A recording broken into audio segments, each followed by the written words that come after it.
Habíamos visto que cuando estábamos leyendo precisamente, y esa clase creo que sí te tocó a ti verla, cuando estábamos hablando precisamente en el libro de Lucas, en el capítulo 17, en el versículo 20, cuando decíamos, ¿no?, que Cristo ya les había anticipado casi lo mismo que viene en Mateo 24 y que viene en Marcos 13 y que viene aquí precisamente en Lucas 21, donde Jesús está profetizando cómo va a ser su venida y cómo van a ser los últimos días de la venida de Cristo, ¿no? Como los rumores de guerra y todo eso estamos por verlo. Pero decía desde antes, cuando estábamos comentando en clases anteriores que parte de estas profecías, como la que tenía Isaías, cuando habla de Cristo, ¿no?, que si no mal recuerdo es Isaías 53, donde habla de que Cristo es el Cordero que viene a ser inmolado y etcétera, etcétera, que decíamos que los judíos han quitado esta parte de este texto dentro de su cábala, lo han quitado dentro de sus enseñanzas seculares, lo han quitado, ya no lo llevan, porque precisamente habla con mucha claridad de cómo Cristo iba a ser crucificado, cómo iba a morir por los pecados, cómo no lo iban a estimar como digno y todo eso, ¿no?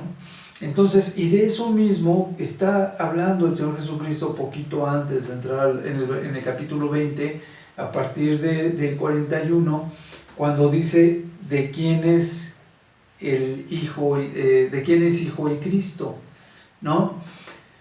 ¿Por qué les preguntaba esto el Señor Jesucristo?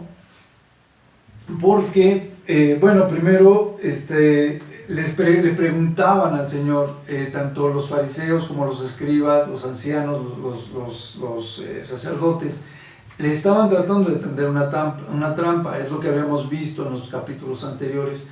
Entonces tratan de tender una trampa y entre eso pues mandan a algunos de los saduceos a que le pregunten al Señor Jesucristo que de quién va a ser la esposa. ¿Te acuerdas esta historia que platican los saduceos? Diciéndole, fue una mujer que tuvo primero un esposo, luego el siguiente hermano, luego el siguiente hermano y así los 7 hermanos y de ninguno tuvo hijos. Dice, entonces en la resurrección, ¿de quién va a ser esposa? Y entonces el Señor Jesucristo les contesta, ¿no?, que como tratando de tentarle, estaban tratando de ver en qué podían atraparlo, y entonces el Señor Jesucristo les dice que están mal entendidos, que en el cielo, una vez que nosotros resucitemos, no vamos a ser como los ángeles, y no vamos a tener, nadie se va a casar con nadie, ¿no? Y de todas maneras les dice el Señor Jesucristo, para terminar, que pues el Señor lo había escrito y lo había dicho precisamente de Moisés, ¿no? Dice en el 37, pero en cuanto a los muertos, en cuanto a que los muertos han de resucitar, dice, aún Moisés lo enseñó en el pasaje de la zarza, cuando llama al Señor Dios de Abraham, Dios de Isaac y Dios de Jacob, porque Dios no es Dios de muertos, sino de vivos, pues para Él todos viven, ¿no? Sí. Entonces, el Señor Jesucristo desde ahí ya les está planteando algo de cómo va a ser el cielo y demás, y yo creo que por eso precisamente es por lo que vienen estas dudas que ellos después plantean, ¿no? Que entonces le dicen, y el Señor Jesucristo, para seguir como que encauzándolos, les dice, ¿de quién es? Que es el siguiente título que viene en el versículo 41, dice, ¿de quién es el Hijo, el Cristo? Entonces dice, como dicen que el Cristo es hijo de David, pues el mismo David dice en su libro de los Salmos, dijo el Señor a mi Señor, siéntate a mi diestra hasta que ponga a tus enemigos por estrado de tus pies. Y dice, David pues le llama Señor, ¿cómo entonces es su hijo? El Señor Jesucristo, una vez que ve que le están tendiendo esta trampa, Él dice esto precisamente para ponerlos en evidencia de que no son tan sabios, no es tanto lo que saben, bueno, que no cumplían la ley. Eso ya lo hemos recontravisto, ¿no? Que el Señor les decía hipócritas, fariseos y demás. Entonces, generación de víboras. Generación de víboras, ándale. Entonces, todo eso, además de a todo eso, el Señor les está sumando esta parte de la ignorancia, de lo ignorantes que son, de esta ignorancia con respecto a las partes profundas de la Biblia. Y entonces, él les está explicando, ¿no? Les dice que el mismo Jesús, y yo les comentaba que si el Mesías, ellos sabían que Jesucristo era posiblemente el Mesías, y que parte del pueblo judío lo consideraba el Mesías, el Hijo de Dios que venía a sufrir por sus pecados, venía a salvarlos de sus pecados. Ya lo hemos platicado. Pero en esta parte, ahí les está haciendo muy evidente que Él es el Mesías y que estas personas que platicábamos, pues no sabían mucho de la Biblia porque no podían ellos entender que efectivamente Él era el Mesías y que estaba profetizado y que ellos sabían de esas profecías, pero que aún así como que les quedaba velado, no alcanzaban a entender qué era lo que estaba pasando con esta venida del Señor Jesucristo, ¿no? Y entonces Él les dice, ¿cómo es que David le dice a su hijo, que le dijo su Señor, que es su Dios, le dijo a su otro Señor, siéntate a mi diestra hasta que ponga a tus enemigos por estrado de tus pies? Y entonces Él está explicando y dice, si esto es así, dice, ¿cómo es posible? ¿No? Y yo les explicaba y les decía, era tan fácil, si ellos ya conocían de las profecías y sabían que iban a tener estas profecías, que se iban a cumplir, de que iba a venir el Señor Jesucristo y demás, era tan fácil para ellos decir, es que está profetizado que el Mesías se va a encarnar dentro de la familia de David y que es descendencia de David el Mesías que va a venir a salvar de nuestros pecados, ¿no? Por eso le decía David a su hijo Señor, ¿no? ¿Sí me expliqué? Estelita, ¿te mareé? No, sí, hermano, sí. ¿Sí me entendiste? Sí, estoy entendiendo. Perfecto. Entonces, les decía yo, lo que pasa es que dentro de su misma humanidad, dentro de su misma necedad, al querer esperar ver a Jesucristo como este Mesías reinante, hasta los mismos apóstoles le preguntan después que si Él es el que va a venir a imponer esta salvación, este nuevo orden, y el Señor Jesucristo les dice, ¿no? Que no entienden, que no están entendiendo, los está evidenciando de que no entienden que la profecía hablaban del Señor Jesucristo como este Mesías humilde que ellos ya sabían que estaban esperando. Entonces, y una vez que los esté evidenciando y que está sucediendo una cosa tras de otra y el Señor Jesucristo los va enfrentando, entonces dice, y oyéndole todo el pueblo, dijo a sus discípulos, ¿no? O sea, la gente que estaba ahí congregada con Él, que era mucha, habíamos dicho que la gente se congregaba, se agolpaba para poderlo ver, para poderlo tocar. Entonces, estando Él diciendo esto de los escribas, o de los, en este caso, pues sí, a los escribas y a los que les quedaba el saco, y tal vez a los saduceos, que eran los que estaban preguntándole desde antes, exhibiéndolos y poniendo todo esto en evidencia, les dice, guárdense de los escribas, ¿no? Estoy leyendo en el 46, en el versículo 46, les dice, guárdense de los escribas, que gustan de andar con ropas largas y aman las salutaciones en las plazas y las primeras sillas en las sinagogas y los primeros asientos en las cenas. Dice, que devoran las casas de las viudas y por pretexto hacen largas oraciones, estos recibirán mayor condenación. ¿Cuál era el pretexto? Pues que mientras más duraban sus oraciones, más tiempo se quedaban ellos comiendo y demás, ¿no? Disfrutando de las cenas y banquetes. Que pues el Señor los está exhibiendo, y luego de que los exhibe, para redondear les dice, pues cuídense de la doctrina de los escribas, porque ellos son de los que ponen ciertas reglas, ponen ciertos, así como los fariseos, ¿no? Ponían reglas, se encargaban de que los fariseos eran muy legalistas, se encargaban de que todo se llevase al pie de la letra y todo estuviese bien y perfecto, pero realmente eran muy... También a los fariseos en versículos anteriores les dice exactamente lo mismo, ¿no? Entonces, y ahora pues les toca más, en esta parte Lucas no menciona solamente sobre los escribas. El caso es que sí les está diciendo que se cuiden de la falsa doctrina o la doctrina de los escribas y de los fariseos, ¿no? Bueno.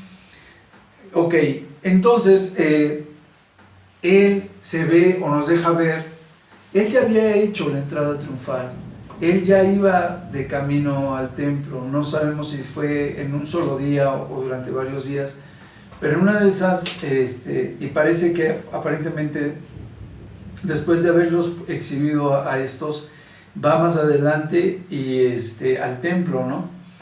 Y dice, en el 21:2 dice, vio también a una viuda muy pobre que echaba ahí 2 blancas, ¿no? En la de las ofrendas.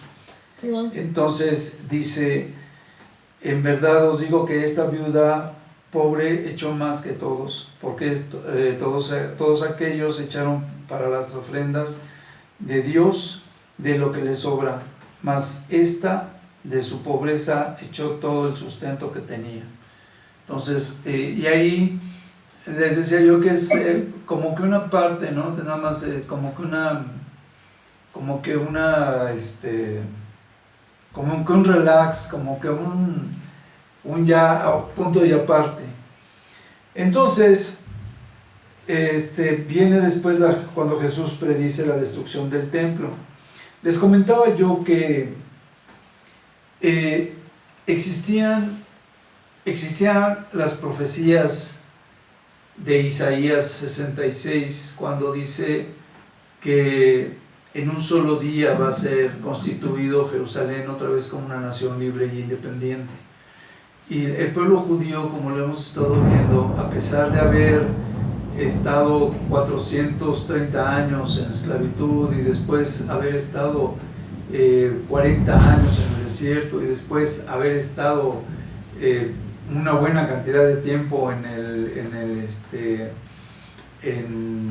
ya habitando la tierra prometida y detalles por el estilo, a pesar de todo eso, luego vienen las profecías viene David, que el reinado de David fue 1000 años antes de Cristo, y luego vienen las profecías precisamente del profeta Isaías, que fue 700 años antes de Cristo, y entonces, a pesar de todos esos miles de años que habían pasado antes, el pueblo judío, como veíamos en Mateo, en Marcos, el Señor Jesucristo les dice que todavía siguen adorando a los dioses egipcios que se habían traído del tiempo de esclavitud, ¿no? Y ellos seguían siendo idólatras y seguían teniendo cosas muy raras y desobediencia e ignorancia sobre la palabra en mucho sentido, ¿no? Como lo que acabamos de ver, que era tan fácil contestarle al Señor Jesucristo, que David le decía Señor a su hijo porque él era el Mesías que iba a nacer, y que lo había yo comentado en la clase pasada. Entonces, parte de las profecías del Señor Jesús, de Dios hacia el pueblo judío, era que si ellos seguían persistiendo en esta idolatría y demás, pues que los iba a quitar de su pueblo, que los iba a sacar de su pueblo, ¿no? Y entonces se ve que aquí el Señor Jesucristo habla sobre la destrucción del templo, que es 70 años después de la muerte del Señor Jesucristo, ¿no? Cuando destruyen el templo los soldados romanos. Entonces, el caso es que esta destrucción del templo la predice aquí en el principio el Señor Jesucristo, y ahorita lo vamos a ver, pero a lo que voy es que pasa todo eso, y después de esas revueltas y demás, pocos años después, el pueblo judío es exiliado y es repartido entre todas las naciones, de tal manera que el pueblo de Israel dejó de existir durante muchos años, creo que como 300 y fracción de años, casi 400 años, como lo había profetizado el Señor, uno de los profetas. Entonces, el caso es que cuando les decía yo que la última profecía que se cumplió a este respecto, fue la de Isaías 66, cuando dice que en un solo día va a constituir una nación libre e independiente, y que precisamente en 1948 la Organización de las Naciones Unidas le vuelve a regresar, en un solo día toman la Organización de las Naciones Unidas, entre todas las naciones, toman la decisión de regresar a Israel como una nación libre e independiente, ¿no? O sea, eso es algo que nunca se había visto, ni se ha visto en ningún lugar de la historia de nadie.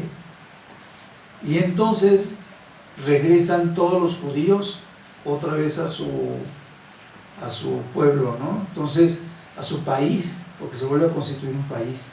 Entonces, yo creo que esto es muy padre, porque es parte de las cosas que nos deja ver los milagros actuales que el Señor tiene, cómo se cumplen las profecías aún en nuestros tiempos, después de tantos miles de años, y seguimos dentro de esto, ¿no? Dentro de esta serie de promesas y cumplimientos del Señor. Y pues esta parte ya la hemos estudiado, nada más la voy a explicar levemente, bueno, ni tan levemente, ¿verdad? Ya llevo un buen pero la voy a explicar para que Estela la tenga un poquito más clara, y en otra ocasión a ver si puede ver por ahí está la clase que les mandé también, donde la profecía de Mateo 24 está explicada. Ok, entonces dice lo de la ofrenda. Jesús predice la destrucción del templo, ¿no? A unos que hablaban de que el templo estaba adornado de hermosas piedras y ofrendas votivas, dijo: en cuanto a estas cosas que veis, días vendrán en que no quedará piedra sobre piedra que no sea derribada, ¿no? Entonces, esta misma profecía, o parte de esto, de estas profecías, o complementos de estas profecías, está en segunda de Pedro, en el capítulo 5, del 8 al 15, si no mal recuerdo, y en segunda de Tesalonicenses 2, cuando empieza a hablar el Señor Jesucristo sobre la venida y cómo nos vamos a encontrar con Él en el cielo. Resulta que es la única profecía que da el Señor Jesucristo como que del fin de los tiempos y el tiempo de su venida. Todo lo demás, como ya estaba profetizado, el Señor Jesucristo hablaba sobre esas profecías o cómo se iban a cumplir y detalles por el estilo. De hecho, todo lo que hablaba el Señor sobre el cielo y demás, pues se podría también considerar una profecía. Pero en este punto en específico, le están preguntando sobre cómo van a ser las cosas que estaban profetizados, y el Señor Jesucristo les da una explicación profética de cómo van a ser las cosas realmente en el fin de los tiempos o en el tiempo de su venida, ¿no? Entonces, dice él, dice en el 7, y le preguntaron diciendo: maestro, ¿cuándo será esto y qué señales habrá? Ya les había dicho él que el templo iba a ser destruido. Y 70 años después de esto, él murió a los 33 y fue en el año 70, 40 años después, se puede decir, sucede esto de que el templo es destruido, ¿no? Entonces, de hecho, yo les platicaba en la clase pasada que el Muro de los Lamentos, el emperador de aquel entonces, ante una revuelta judía que existió, fue que el emperador mandó destruir el templo y todo el perímetro del templo, las 3 bardas que existían. Pero entre eso mandó destruir creo que la única barda que dejó fue la de los gentiles, que era la perimetral más amplia, ¿no? Porque los gentiles entraban hasta esa parte y de ahí estaba todavía el patio de las mujeres y el patio del templo donde estaba el atrio, si no mal recuerdo. Entonces, el caso es que ese perímetro es el único que creo que existe, pero lo que es el muro perimetral grande que rodeaba toda la ciudad, que era parte de la ciudad, fue destruido por completo. Entonces, a uno de los generales que no destruyó el templo, el muro de los lamentos, que existe hasta ahora, esa parte del templo, que es donde los judíos van y ponen sus oraciones y demás, a ese, desde lo alto del muro, lo mandó a que se aventara, para que se suicidara, por no quiso destruir el muro que es el muro de los lamentos actualmente, porque se dice que pues al ver la magnificencia de la construcción y todo, no quiso destruirlo, ¿no? Entonces, como castigo fue que lo obligó a que saltara de lo alto del muro, y así es como murió. Isaías 66:8, que es muy rápido, dice: ¿quién oyó cosa semejante? ¿Quién vio tal cosa? Concebirá la tierra en un día, nacerá una nación de una vez, pues en cuanto Sión estuvo de parto, dio a luz a sus hijos. Yo que hago dar a luz, no haré nacer, dijo Jehová. Yo que hago engendrar, impediré el nacimiento, dice tu Dios, ¿no? Entonces, esa es la profecía donde el Señor Jesucristo decía que iba a reunir en un solo día a Israel otra vez en su ciudad. Y eso les decía yo que es lo que se cumplió en 1948. Entonces, resulta que, decía yo, que dice estas cosas, ¿cuándo serán estas cosas para suceder? Y dice: mirad que no seáis engañados, porque vendrán muchos en mi nombre diciendo yo soy el Cristo, y el tiempo está cerca. Entonces, les está diciendo que no se dejen engañar porque el tiempo está cerca, o sea, no va a pasar mucho, o sea, no está cerca el tiempo, pero en ese tiempo es cuando van a surgir muchísimos falsos cristos y falsos maestros que van a estar tratando de estar haciéndose pasar por Cristo, ¿no? Y es parte con lo que el Señor Jesucristo va a terminar el capítulo, ¿no? Bueno, y sigue todavía en Mateo 24. El Señor ya les estaba anunciando que en el final de los tiempos van a haber falsos cristos. Y ya lo hemos comentado, si Cristo ya hubiese venido, como muchos dicen que va a ser el arrebato antes de los tiempos del fin, pues entonces el Señor Jesucristo no estaría avisando que se cuiden de estos falsos cristos, que Él no es. O sea, todavía no existe el arrebato. Entonces les está diciendo primero que se cuiden de estos falsos cristos y que van a abundar, y también les empieza a decir: y cuando oigáis de guerras y de sediciones, no os alarméis, porque es necesario que todas estas cosas acontezcan primero, pero el fin no será inmediatamente. O sea, cuando nosotros oigamos de estos falsos cristos y oigamos de las guerras y las sediciones o revueltas que existan en los países y demás, no es el fin, a pesar de todo eso. En el Apocalipsis aparecen los 4 jinetes del Apocalipsis, y los 4 jinetes del Apocalipsis son parte de los sellos, y los sellos pues son parte de los castigos, así como las copas y etcétera, etcétera. Entonces, el caso es que los 4 jinetes, uno es hambre, guerra, muerte y pestes, ¿no? Entonces, y carestía. Entonces, todo eso se supone que se va a estar dando en los tiempos del fin. Y se supone que lo que decíamos en algún momento dado, de acuerdo a las profecías, parece ser que el que viene a poner orden en todo eso y viene a tratar de restaurar el orden económico de las naciones y demás, con esa falsa cara o careta de prosperidad y de hombre de bien, es el anticristo. Entonces es precisamente el que hace todo esto, ¿no? El que hace que parezca que viene a buscar el bien, pero realmente después se ve que no. Se habla de que después él habla contra el pacto santo. El pacto santo, les comentaba yo, que es seguramente, se le dice pacto santo porque es cuando un templo va a poder ser edificado junto al otro. El templo que ahorita pertenece al Islam, a los musulmanes y demás que están en la mezquita, tendrían que llegar a tener un pacto que se tenga que llamar pacto santo, porque van a edificar el otro templo, un templo junto al otro. El nuevo templo o el tercer templo judío que está profetizado lo tienen que edificar junto al este templo, ¿no?, de la mezquita que existe ahorita.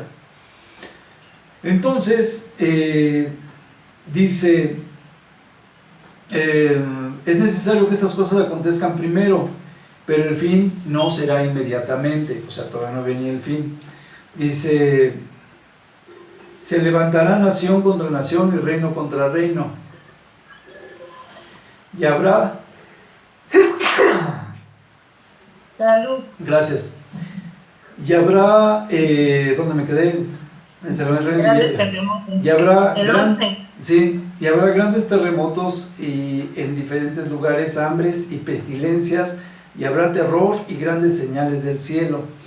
Entonces, yo les había platicado que en estas grandes señales del cielo y demás está profetizado ese gran terremoto universal, que nunca se siente un terremoto en todo el mundo, y va a existir ese terremoto que se va a sentir en todo el Viene mundo. en el Apocalipsis.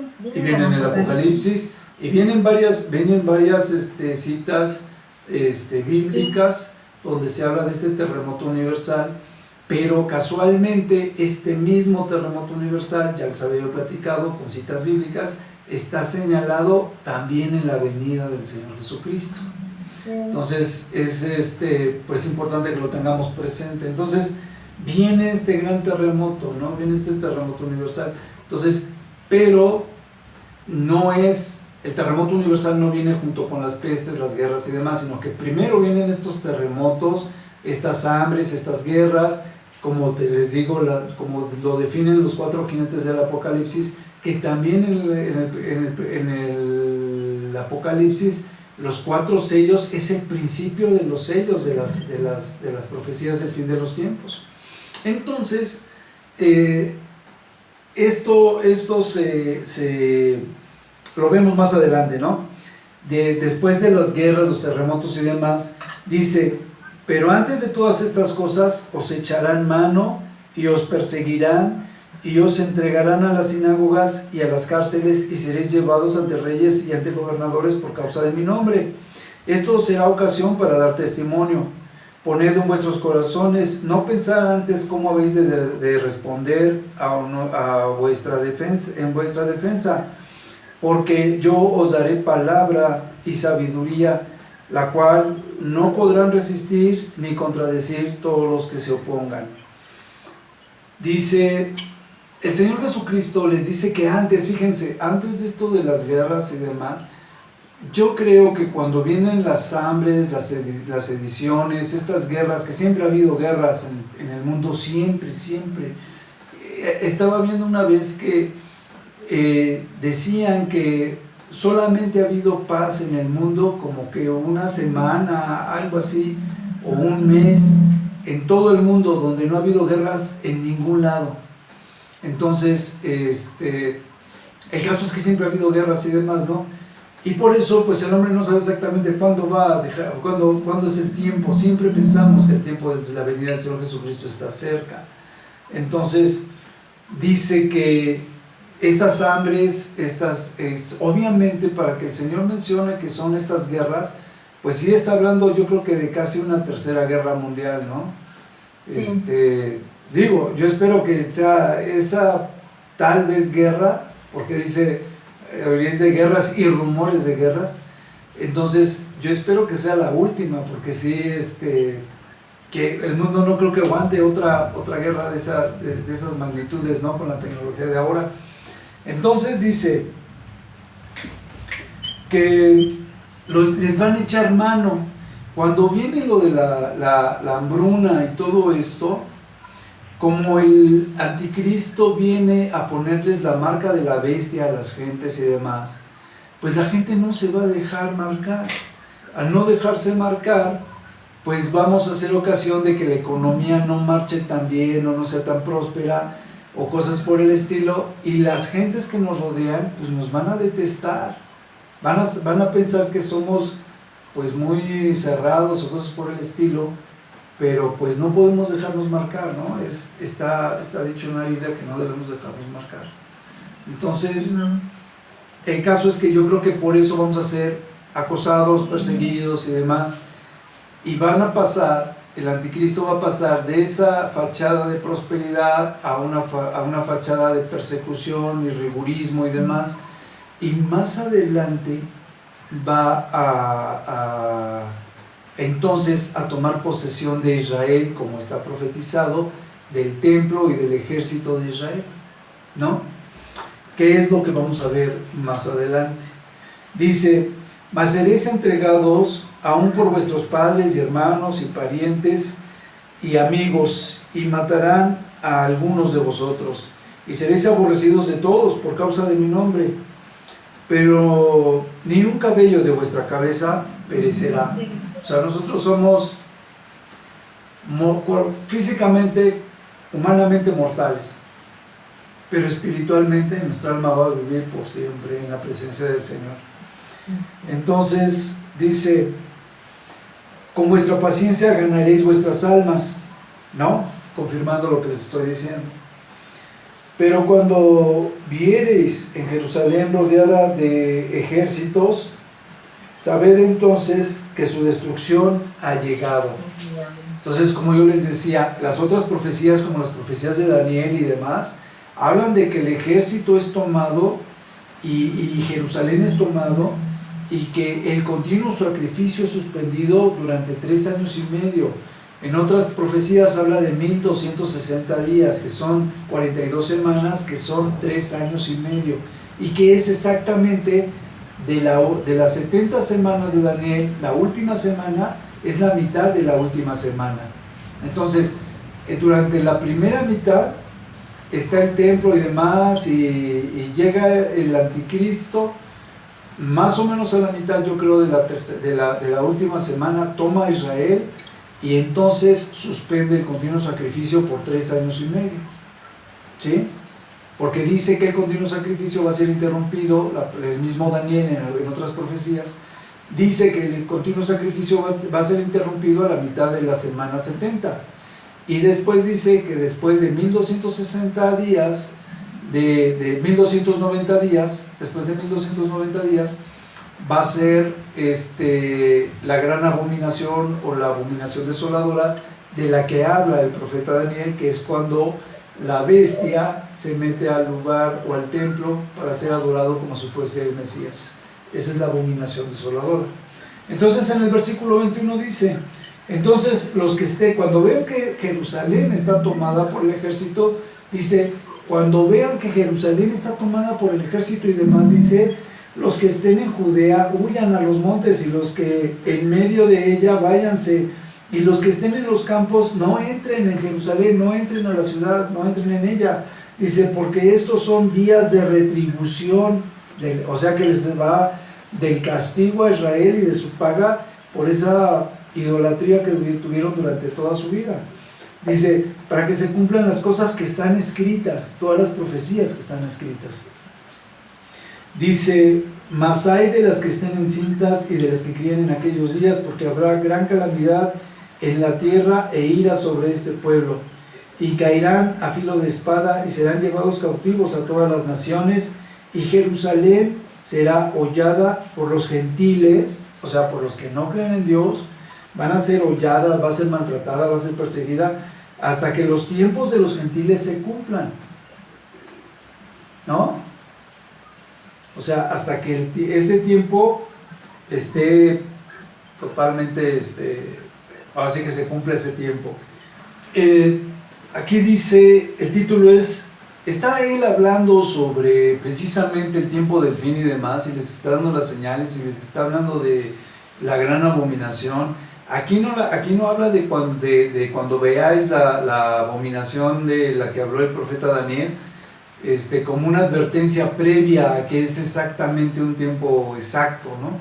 Pero en Mateo 24 sí lo dice, y dice, cuando veáis la abominación desoladora donde no debe de estar, como lo profetizó el profeta Daniel, entonces no regresen a sus casas, huyan y demás, ¿no? ¿Por qué? Porque cuando se mete la bestia, se mete es cuando vienen estos tiempos de persecución.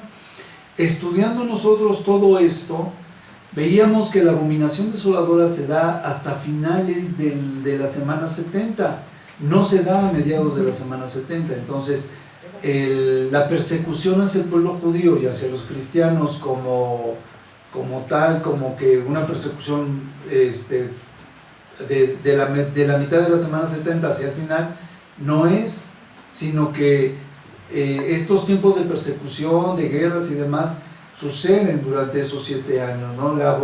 El continuo sacrificio es interrumpido a los 3 años y medio, y durante otros 3 años y medio es interrumpido el continuo sacrificio hasta, y precisamente la profecía de los 1290 días es que después del continuo sacrificio son 1290 días hasta que se sucede la abominación desoladora, o cuando sucede la abominación desoladora. Entonces, si durante los 3 primeros años y medio sí hubo continuo sacrificio, y durante los segundos, los otros 3 años y medio, hasta el final de los otros 3 años y medio es cuando es la abominación desoladora, esto quiere decir que hasta los 7 años, o el final de los 7 años, va a ser cuando la bestia se meta al templo para ser adorado, a pesar de que ya había tomado posesión de Israel desde 3 años y medio antes. Entonces, una vez que toma la posesión, es cuando viene el Señor Jesucristo, y aquí otra vez el Señor Jesucristo lo deja ver, habla de todo esto, la persecución y demás, y entonces, acto seguido, él habla de su venida, ¿no? De cómo va a venir. Entonces él dice, entonces habrá señales en el sol, la luna y las estrellas y la tierra, y en la tierra angustia de las gentes confundidas a causa del bramido del mar y de las olas. Este es el gran terremoto, el terremoto universal, y lo dice con otras palabras, pero hablando también de que las estrellas serán conmovidas y todo, lo habla en diferentes profecías en la Biblia. Está en Apocalipsis 16, 18, hermano. Exacto, también en Apocalipsis 16, 18, y en Apocalipsis 11, 1 y 2, todavía no entro a esta parte, pero como yo les decía, el pacto santo que habla de la división de los 2 templos, está señalada en Apocalipsis 1 y 2, donde dice que el patio del templo va a ser cedido a los gentiles. Entonces yo les explicaba que el patio va a ser cedido a los gentiles porque donde construyeron los musulmanes la mezquita, pensando que ahí era el lugar donde estaba el templo, dicen los judíos que después de que hicieron algunos estudios, resulta que no era ahí donde estaba el templo, sino donde ahora ellos piensan que es el patio, y que donde estaba el patio del templo es donde edificaron la mezquita. Entonces, ¿quiénes lo van a tener? ¿Los musulmanes y va a ser cedido a los gentiles? No, los musulmanes son los gentiles. Entonces, lo que van a hacer es que van a edificar el templo, les va a separar un muro, y entonces va a estar en lo que unos piensan que es el patio, va a estar el templo, y en los que el otro sabían que era el patio, ahí se va a quedar la iglesia de los musulmanes. Por eso es el pacto santo, por eso se le llama pacto santo, y por eso es que después la bestia, él no empieza el pacto santo, lo dice las profecías y lo va a decir la historia, él no comienza el pacto santo. Algún presidente de alto nivel o algo así que tenga relaciones diplomáticas muy buenas, es el que va a ser ahora sí con lo del pacto santo entre musulmanes y judíos, ¿no? Entonces, este pacto santo empieza en la bestia, según las profecías, a estar junto con estar de acuerdo con los del pacto santo, pero después cuando él toma poder, quita también lo del pacto santo, ¿no? Y se opone a todo lo que sea de Dios o todo lo que pueda estar involucrado con Dios. Habrá señales, dice la venida del Hijo del Hombre, habrá señales, ya habíamos hablado que este era el terremoto universal, como el que sale en la película de 2012 y demás. Sí. Y entonces dice, entonces verán al Hijo del Hombre que vendrá en una nube con poder y gran gloria. Entonces sí es el Mesías, ¿no? Ese sí es el Mesías, el que se ve venir en las nubes y demás. Entonces todos los demás falsos profetas que todos los falsos cristos que habían estado antes, ya no iban a estar. Dice, vendrá con gran gloria. Cuando estas cosas comiencen a suceder, erguíos y levantad vuestra cabeza, porque vuestra redención está cerca. También les dijo una parábola, mirad a la higuera y todos los árboles, cuando ya brotan, viéndolos sabéis por vosotros mismos que el verano está cerca. Así también vosotros, cuando veáis que suceden estas cosas, sabed que está cerca el reino de Dios. De cierto os digo que no pasará esta generación hasta que todo esto acontezca. Entonces, cuando vean venir al Señor Jesucristo, pues ya sabemos todos que está cerca el reino de Dios, ¿no? Pero lo que voy es que el Señor Jesucristo lo está diciendo. Hasta ese momento está cerca el reino de Dios. Y antes de eso, eran falsos profetas, falsos cristos y demás. Entonces, eso nos deja ver que efectivamente no hay otra venida del Señor Jesucristo, sino más que cuando Él viene como el Mesías reinante. Dice, de cierto os digo que no pasará esta generación hasta que todo esto acontezca. El cielo y la tierra pasarán, pero mis palabras no pasarán, ¿no? Y dice, mirad también por vosotros mismos que vuestros corazones no se carguen de glotonería, embriaguez y de los afanes de esta vida, y venga de repente sobre vosotros aquel día, ¿no? Y eso está muy padre porque está hablando de que tenemos que cuidar, no sabemos salvos y demás, y el Señor nos lo dice, que somos salvos y todo, pero dice que tengamos cuidado de no perder esa salvación, ¿no? Que sabemos que la salvación no se pierde, pero hemos siempre hablado de que la obediencia va de acuerdo a la relación. Entonces, bueno, que yo lo pienso que es así. Entonces, eres obediente, tienes una relación y por eso puedes estar bien hasta ese día. Pero dice que tengamos cuidado de cómo nos comportamos, de qué hacemos. Fíjense, dice, no se carguen de glotonería, ni de embriaguez, y de los afanes de esta vida. O sea, no nos preocupemos de las cosas mundanas. Dice, y venga de repente sobre vosotros aquel día, dice, porque como un lazo vendrá sobre todos los que habitan sobre la faz de toda la tierra. Nosotros somos libres de la ira de Dios, y ese día vamos a ser arrebatados, porque está diciendo, levanten vuestra cabeza y erguíos, ¿no? Dice, porque vendrá como un lazo sobre todos los habitantes de la tierra. O sea, el cataclismo y todo el rollo va a venir sobre los demás. Dice, velad pues en todo tiempo, orando que seáis tenidos por dignos de escapar de todas estas cosas que vendrán y de estar en pie delante del Hijo del Hombre. ¿Ven? Entonces, si hubiese, bueno, lo mismo, perdón que lo insista, pero me gusta dejar las cosas bien, que son evidentes, bien patentes, que es obvio que hasta ese momento es la venida del Hijo del Hombre.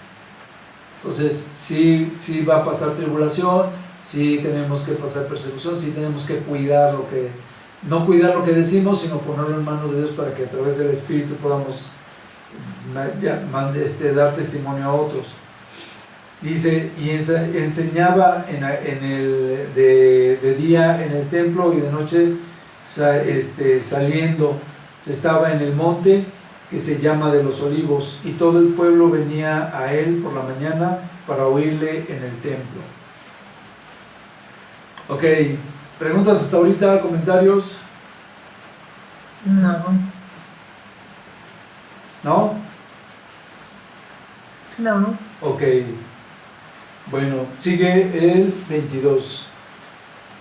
Dice, estaba cerca la fiesta de los panes sin levadura, que se llama la Pascua, y los principales sacerdotes y los escribas buscaban cómo matarle, porque temían al pueblo. Y entró Satanás en Judas, por sobrenombre Iscariote, el cual era uno del número de los 12. Y este fue y habló con los principales sacerdotes y con los jefes de la sinagoga de cómo se lo entregaría. Ellos se alegraron y convinieron en darle dinero, y él se comprometió y buscaba una oportunidad para entregárselo a espaldas del pueblo, ¿no? Bueno, pues esta es la parte donde Satanás es quien tienta a Judas, porque dice, y entró Satanás en Judas por sobrenombre Iscariote, para tentarle, ¿no? Entonces, yo creo que esa es la parte importante, como esos malos pensamientos, esa ambición, o como lo decía el Señor, pues tal vez estar por dignos de entrar al reino de los cielos, estamos siempre expuestos por nuestro mismo carácter, por nuestros mismos deseos, por nuestras mismas ambiciones. Estamos expuestos a que Satanás pueda en cualquier momento tentarnos, ¿no? Dice, institución de la cena del Señor. Dice, llegó el día de los panes sin levadura, en el cual era necesario sacrificar el cordero de la Pascua. Y Jesús envió a Pedro y a Juan diciendo, id y preparaos la Pascua para que la comamos. Ellos le dijeron, ¿dónde queréis que la preparemos? Y él les dijo, he aquí, al entrar a la ciudad, os saldrá al encuentro un hombre que lleva un cántaro de agua, seguidle hasta la casa donde entrare, y decid al padre de familia de esa casa, el maestro te dice, ¿dónde está el aposento donde he de comer la Pascua con mis discípulos? Entonces él os mostrará un gran aposento alto, ya dispuesto, preparadlo ahí, ¿no? O preparada ahí. Dice, fueron pues y hallaron como les había dicho, y prepararon la Pascua. Cuando era la hora, se sentó a la mesa y con él los apóstoles, y les dijo, cuánto he deseado comer con vosotros esta Pascua antes de que padezca, ¿no? Porque os digo que no la comeré hasta que se cumpla en el reino de Dios. Y habiendo tomado la copa, dio gracias y dijo, tomad esto y partidlo entre vosotros, porque os digo que no beberé más del fruto de la vid hasta que el reino de Dios venga. Y tomó el pan y dio gracias y lo partió y les dio diciendo, este es mi cuerpo que por vosotros es dado, haced esto en memoria de mí. Bueno, haced esto en memoria de mí. De igual manera, después que hubo cenado, tomó la copa diciendo, esta copa es el nuevo pacto en mi sangre, que por vosotros es derramada. Mas he aquí, la mano del que me entrega está comiendo de la mesa, está conmigo en la mesa. A la verdad, el Hijo del Hombre va según lo que está determinado, pero hay de aquel hombre por quien es entregado. Entonces ellos comenzaron a discutir entre sí quién de ellos sería el que había de hacer esto. Entonces, el Señor Jesucristo, pues, una vez más les dice, ¿no? Que primero, como el Señor Jesucristo ya sabía todo lo que debía de pasar y demás, ya le hemos platicado, hay partes en las que no dicen si la gente es avisada por un ángel o qué pasa, pero ya estaba dispuesto el aposento alto para que él se fuera, ¿no? Y estuviese con los apóstoles. Y más adelante les dice pues que ya tenía muchas ganas de comer esa última cena. Él sabía que era la última cena. De hecho, se había pasado desde antes de entrar a Jerusalén. Ella les está avisando de que va a ser apresado, que va a ser maltratado, que va a ser martirizado y que va a ser crucificado, ¿no? Y así el Señor Jesucristo ahora sí que les está avisando, ¿no? O sea, se la pasa avisándoles que va a morir. Y después les dice hasta que se cumpla, dice porque os digo que no la comeré más hasta que se cumpla en el reino de Dios. Y los apóstoles, pues no, como que yo creo que no lo entendieron, porque nunca parece que le hayan preguntado con respecto a estas palabras. Dice, tomad esto y repartidlo entre vosotros, porque os digo que no beberé más del fruto. Dice, tomad esto y repartidlo entre vosotros, porque os digo que no beberé más del fruto de la vida hasta que el reino de Dios venga. Tampoco le vuelven a preguntar, ¿no? Tal vez ya habían entendido de que el Señor Jesucristo iba a morir, pero aparentemente pues no les había caído el 20. Esta copa, les dice, es el nuevo pacto en mi sangre, que por vosotros se derrama. O sea, ellos sabían que no había remisión de pecados más que por la sangre, y ahí les está diciendo el Señor Jesucristo que pues va a derramar la sangre por ellos. Dice, mas he aquí, la mano del que me entrega está conmigo en la mesa. Dice, a la verdad, el Hijo del Hombre va según lo que está determinado, pero hay de aquel hombre por quien es entregado. Entre ellos está la disputa de quién va a ser el mayor, y es cuando el Señor les dice que vienen los otros evangelios, que es cuando Él les dice que el que quiera ser mayor pues tiene que ser menor entre todos ellos, no tiene que servirles. Y aquí se los dice otra vez con las mismas palabras, con diferentes palabras, les dice, los reyes de las naciones se enseñorean de ellas, y los que sobre ellas tienen autoridad son llamados bienhechores, mas no así vosotros, sino sea el mayor entre vosotros como el más joven, y el que dirige como el que sirve. Porque ¿cuál es el mayor, el que se sienta a la mesa o el que sirve?